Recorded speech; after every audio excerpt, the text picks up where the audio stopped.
we've got a lot to get to over on Team Trump's side because he was not quiet while this was going on. He spent a lot of time at the border. And I think probably two huge significant things happened in terms of Trump getting endorsements or building bridges, mending fences, pick your favorite. But I think one of the big ones was last night and Brian Kemp. Brian Kemp was very, very popular governor of Georgia. Hasn't been going well between those two because Kemp wouldn't do what Trump wanted him to with the nonsense around the election. Trump decided he was a devil and attacked him only recently. Again, like, let bygones be bygones. For the love of God, for the sake of the country, he needs to win Georgia. And Georgia loves Kemp. And Trump took a shot at Kemp and his wife, blah, blah, blah. Kemp goes on Fox News. I was watching this. It was pretty remarkable. And starts saying nice things-ish about Trump. Listen here. It's SOT 24. Look, we got to win. We got to win from the top of the ticket on down. I've been saying consistently for a long time, we cannot afford another 4 years of Joe Biden and Kamala Harris. And I think, Kamala Harris and Tim Walsh would be even worse. So we need to send Donald Trump back to the White House. We need to retake the Senate.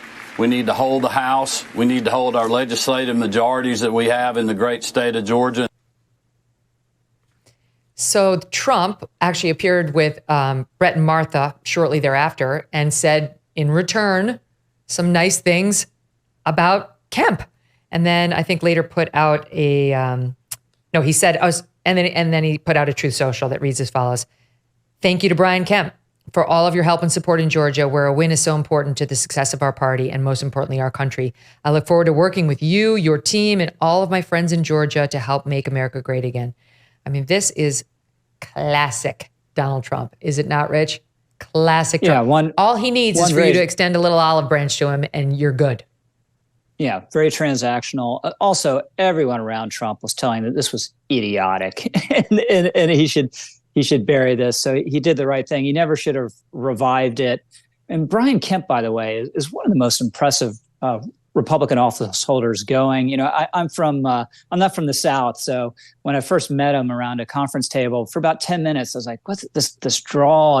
This guy's not very impressive. And then within about 10 minutes, like, whoa, this guy is really on the ball. He's the one Republican who crossed Trump on something that Kemp felt was very important, his duty as governor, and had Trump target him, go after him, hammer and tongs, and survive and thrive. And that's an extraordinary political achievement. And then, he's a party guy. He thinks Trump will be better than Harris, obviously. So he was just willing to move on and try to win Georgia. And then Trump at this rally, there's some theories that there's a anti-Kemp Republican who's spent time with Trump prior to that rally and kind of spun him up. But to spend 10 minutes attacking Brian Kemp and his wife, obviously destructive, made no sense. And it's good that this breach has been healed, at least for now.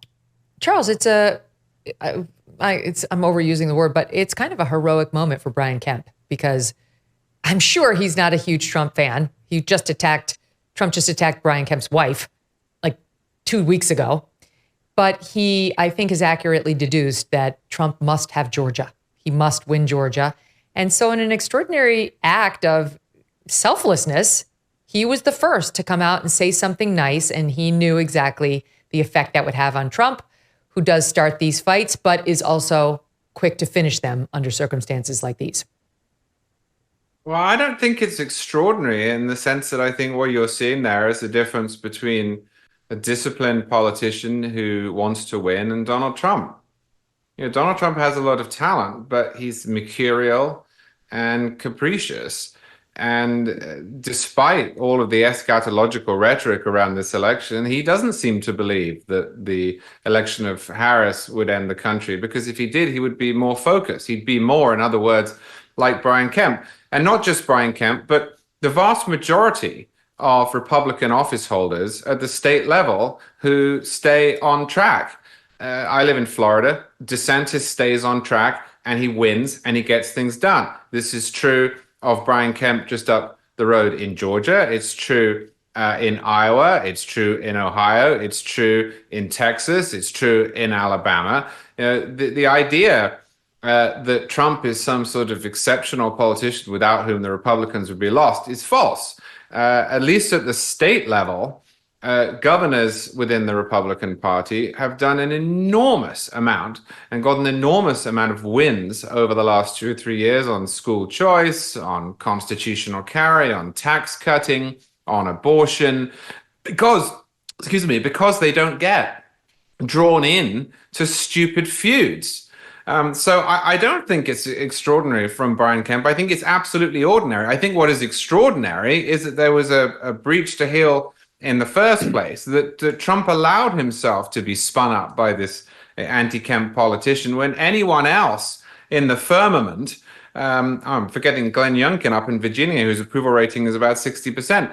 Anyone else in the firmament would have looked at that person before the rally and said, "Are you insane? I'm about to speak in this state that I need to win, where the governor you want me to talk about has a 65% approval rating and a whole bunch of wins under his belt. Why on earth would I start a fight with him?" Yeah. My own theory on it is that it's not that Trump is undisciplined exactly. I take your point, but I think it's that he just believes in his own gut instinct above all else. And if his gut instinct is telling him to lash out at Brian Kemp, he hates Brian Kemp, he thinks that's the right thing to do because his gut instinct got him $1 billion and got him elected president. And everybody all along the way has said, no, you're wrong. He's been right more than he's been wrong. And so that's how he operates through life. We've talked about this before, but he was raised going to the church of Norman Vincent Peale, who wrote The Power of Positive Thinking. And it's a fascinating read. If you haven't read it in a while, you can go back and read it. But it is very much, it's actually a lot more biblical and religious than I think Trump actually is. But the messaging is very positive. And I think that's just how Trump thinks. I know best. Yeah, I'm going to do the right thing. I trust my gut. That's clearly part of it. But also the idea that he really won the 2020 election, it was stolen from him, is pretty core to his political identity, right? If he didn't believe that, he didn't convince a lot of Republicans of that, he wouldn't have been the nominee. So for him, Kemp and his wife having crossed him on that is a pretty major transgression that's hard to forgive. Now, I don't think that speaks well of Trump. I'm totally on Kemp's side in this dispute, but I think that's also behind it. And the reason why Kemp's wife is particularly not enamored of Trump, this pressure campaign, if you hear about it in detail from them, it was extraordinary. It was very personal. They took it very personally after the 2020 election for good reason.